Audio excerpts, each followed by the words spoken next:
Sir, welcome to Leadership Log, which is a podcast for the Air Force Lifecycle Management Center community on topics of interest. And today we want to discuss the potential of supersonic travel with Brigadier General Ryan Britton, who is the PEO for Presidential and Executive Airlift. Sir, if you could introduce yourself a little and give us some of your career background. Okay, great. Well, thanks for taking the time with me today. It's been a really good long haul for me in the Air Force. Started many years ago for my first assignment at Hanscom Air Force Base after I graduated from University of Memphis in Tennessee, and engineering background. So I've done the Air Force Institute of Technology, a great institution, a couple of times to get some more graduate degrees and to learn more to help me become a more effective acquirer. I've spent time in operations, so I'm one of the PEOs that actually has an operational background. For me, it was in the intercontinental ballistic missile field, working for Space Command at the time, which is now part of Global Strike. So I did a 4-year tour at Minot, North Dakota, followed with the tour at Stratcom, doing some more work there, working in the nuclear community, and all that kind of tied together down the road when I was actually able to work at Hill Air Force Base, working the ICBM Systems Directorate, so doing all the initial planning for like GBSD, but also the current Minuteman III sustainment. So that was a really fun job for me.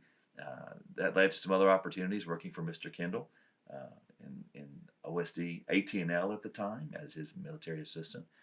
Learned a lot there under him, under his tutelage, and then that followed up with some work in the Missile Defense Agency, and then working under Dr. Roper for his capability directorates at SAF AQ, and then followed with this PEO job here. And I've also had stops along the way at DC a couple of times. I also was at Robbins Air Force Base, Eglin Air Force Base, and of course Wright Pat. So I've touched almost all the AFMC bases in my career. So it's been a really good experience working sustainment, acquisition, and engineering. So, sir, tell us a little bit about the team, the Presidential and Executive Airlift team. How many people do you have? What are some of the major things that you guys support? So what we've been doing recently is there was a decision made to put a priority on executive airlift. There was a lot of similar aircraft, but it was handled under multiple PEOs. That work was centered under this Presidential and Executive Airlift Directorate. It has about 400 people, growing continually because we've added another ACAT-1 program into the portfolio. But right now, to look at it, going from west to east, Tinker Air Force Base has my commercial derivative division, and what they're currently sustaining are what we know as Air Force One, the VC-25A, but all the presidential and executive airlift. So you're looking at the C-40 fleet, the C-32 fleet, also the C-37 fleet, the C-21, anything that transports any of the leaders, the senior leaders in this nation, provides safe travel, secure travel, but also secure links for communications. Also out there we have the E-4B, the NAOC. So that's a 47-plus-year-old platform that we're working to currently modernize. But so a lot of the sustainment of the existing platforms are done out of the CDAT team at Tinker Air Force Base. Moving to Wright-Patterson Air Force Base here, what you have is the what's known as the VC-25B program office, the Air Force One replacement program. That's two 747 jets from Boeing that's currently being modified in San Antonio, and basically to provide the Flying White House. It's a pretty significant effort undertaking by the team here. We're a very lean program office, but highly effective. And then continuing out to the East Coast at Hanscom Air Force Base, we have the SAOC program, which is the E-4B NAOC replacement, the S being for survivable. We're currently in the process of getting a proposal on the street to begin the procurement of those aircraft. Primarily, it's for transporting and continuity of government for some of the senior leaders in our government outside of the VC-25A and B program. But that's a program that's fully funded across the FIDAP and being led by the team at Hanscom Air Force Base. So we span a huge portfolio. A lot of our sustainment work is done by Boeing down in San Antonio, but multiple other organizations like L3 and some smaller businesses that holistically provide all the transportation for for all the senior leaders in the Department of Defense and other areas up to the White House. So we're really proud of our mission and the effectiveness that we're able to continually provide with our small team. So it's a large portfolio and a lot of very important customers that you have there. But today we wanted to talk specifically about something maybe a little bit further down the road, and that's the notion of supersonic executive transport.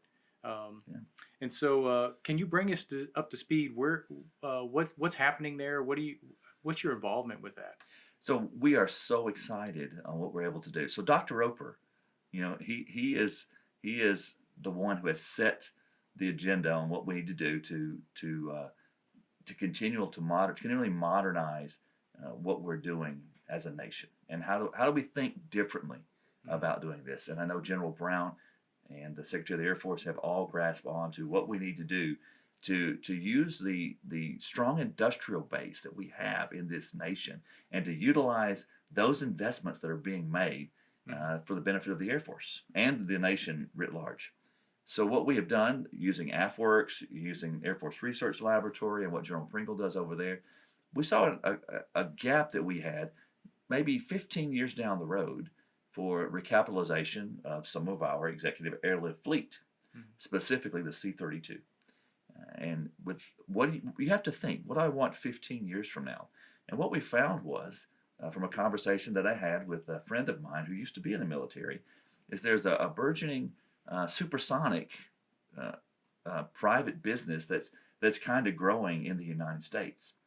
So from our discussion and working with then Captain Chris Benson at AFWorks, now working closely with Colonel Diller, we were able to identify several opportunities where we could use small business money with some investments from my portfolio to begin to seed these opportunities for supersonic travel. When we got to thinking, what would we want 10 to 15 years from now in an industrial base capability? Right. And that led us to opportunities with basically 3 companies now, which we're trying to grow because there's a lot of commercial independent investment going into this work.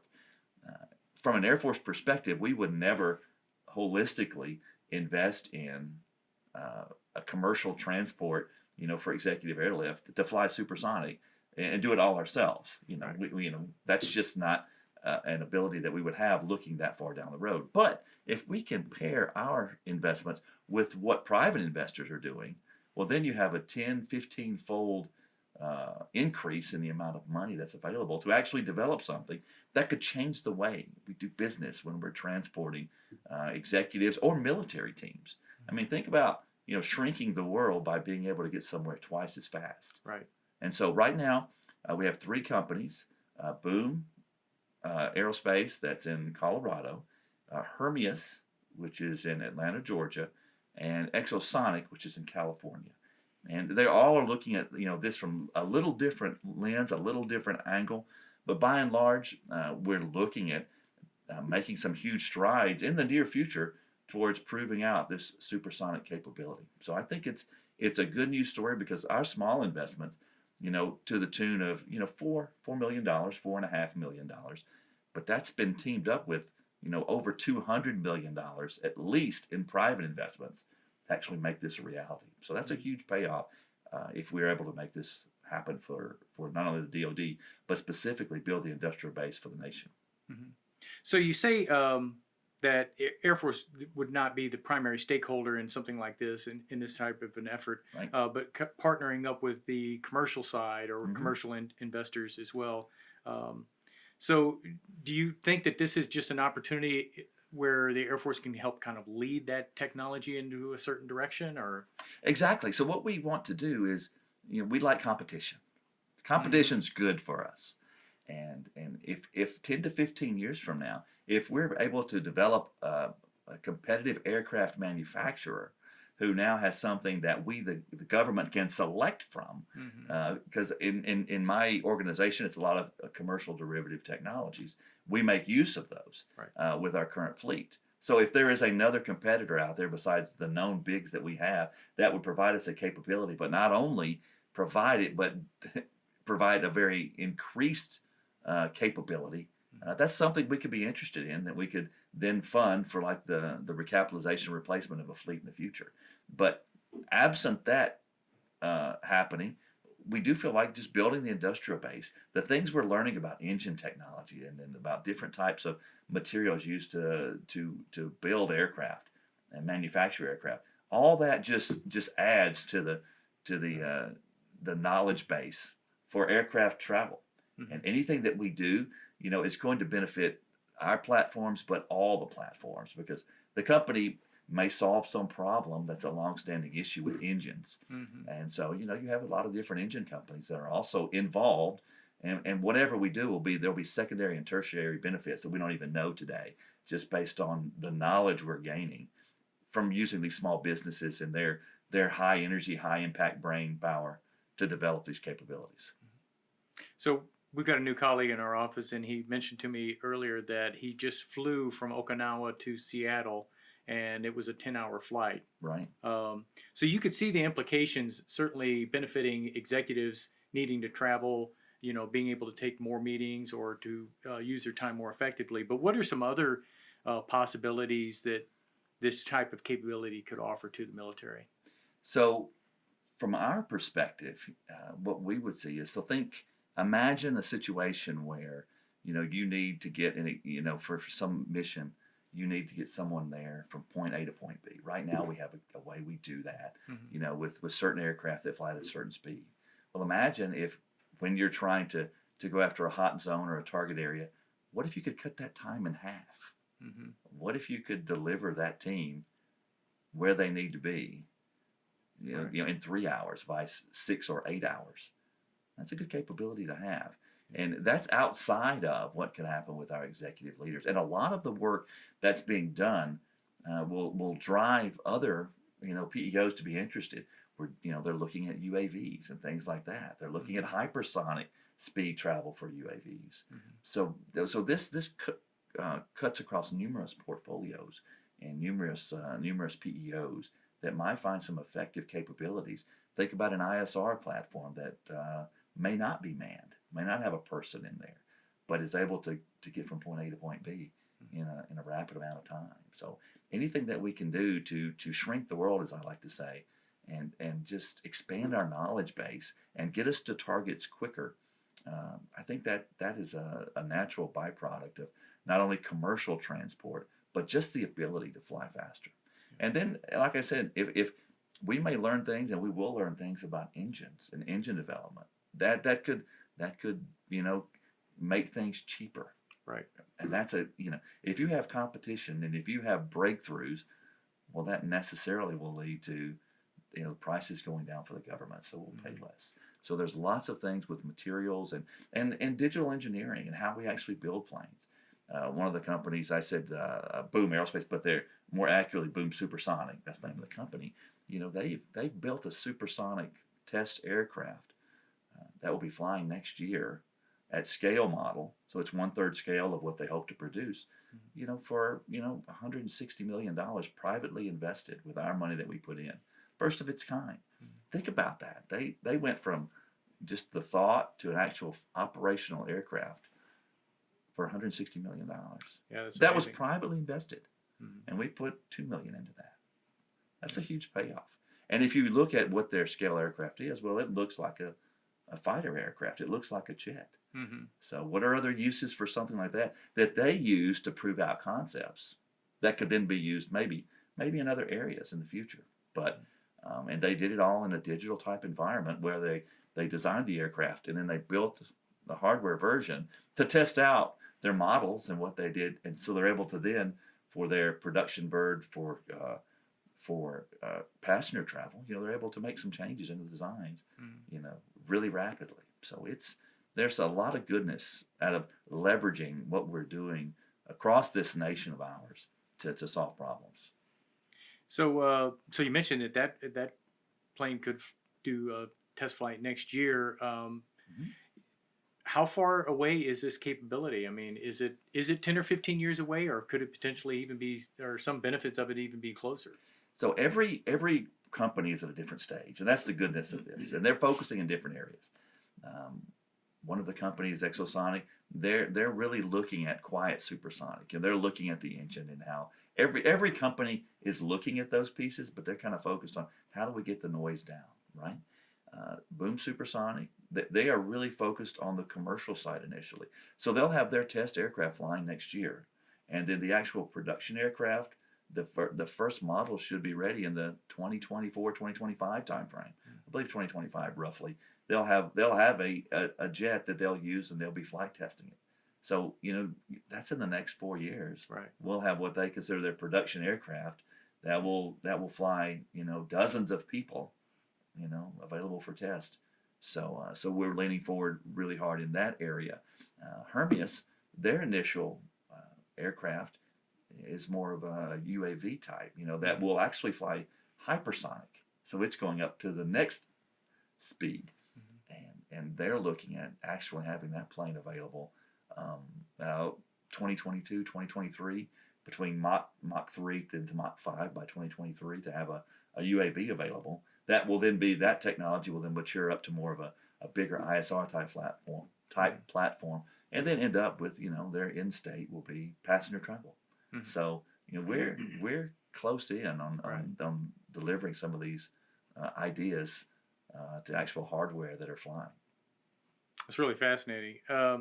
So you mentioned noise, and I think most people probably know that the Concorde was a supersonic transport, Sure. and probably noise was what doomed it. Right.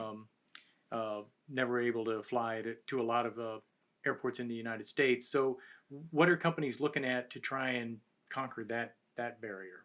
So what they're doing, and why this makes sense now, when the Concorde was flying, the companies are all looking at, they will always have the overseas piece, and where you get up and you fly and you don't have to worry about the noise as much. Right. But how do you do overland? So they're all looking at how you have a quiet supersonic. They're all working. You've got a lot of PhDs that are trying to come up ways to muffle the sound and do it differently. So they are investing money in doing that. So that's part of that. But some of the other things that have happened from an industry standpoint is the international travel has grown about 2.5 times just since the Concorde was flying. So that's more feasible from a supersonic passenger travel to make that more of a reality. From a technology perspective, what you're looking at is we've made advances going from aluminum to carbon fiber. Mm-hmm. We do, instead of wind tunnel, to computational aerodynamic testing, which drives the speed but the cost down. From afterburning turbojets to clean, quiet, and efficient turbofans. And all these tech innovations that have been developed over the last 20, 30 years are already flying today on other FAA certified aircraft. So that has cut the cost down from when the Concorde, not corn cob, Concorde was flying, to about 75% reduction in the actual cost of supersonic travel versus Concorde. So cracking the technological piece of sound, muffling the sound, working on that piece, and all of the other pieces that have driven costs down about 75%. That's why these companies believe there is a market for supersonic travel commercially. So, sir, that pretty much brings us to the end of our time. I just wanted to see, is there anything that we left out or anything else that you'd like to add about this topic? I would just like to say, having someone like, Dr. Roper in our chain, who has got us thinking differently about how we do business, how we're leveraging what we have to invest as an Air Force with commercial investors. When we bring money to the table, we're what they like to refer to as a non-diluted investor. We don't dilute the stock prices. So that's a very good thing for the government. But we also bring, the name brand of the Air Force and test facilities, multiple other things, lots of experience to the game. So by focusing on this and leveraging these capabilities, I really think we can drive new technologies into the Air Force. I love acquisition. I love engineering. I love what we do. I like to say to people, if you operate a weapon system, you affect things for maybe 10 to 15 years when you're an operator, having been one. But when you're an acquirer, like we do at LCMC and Materiel Command, you affect the nation and what we do for our weapon systems for a good half century, for 50 Mhm. years. So I really think that leveraging the brain power, the knowledge power of this nation, building the industrial base, providing jobs and high paying jobs to people, I think this is all goodness. So I applaud what Dr. Roper's been doing to push us in this direction. And my deputy, John Sly, and what he's done to help me think through how we would make this part of our portfolio. Mhm. So if we can do it, if you look at us and you start thinking, you know, commercial travel, how can we leverage that as an Air Force? Well, Right. we found a way. We found a way to leverage, what General Pringle's doing with the AFWorks team and what AFRL is doing. We're trying to build that conglomeration of the willing to put in dollars to actually build this capability for the country. And I just applaud what everyone's doing to try to come together. But that vision that Dr. Roper set out was really key. Yeah. Sir, appreciate your time Yeah, today. this Thanks has very been much for great. bringing us up to speed on this. Fantastic. Thanks for coming and giving me an opportunity.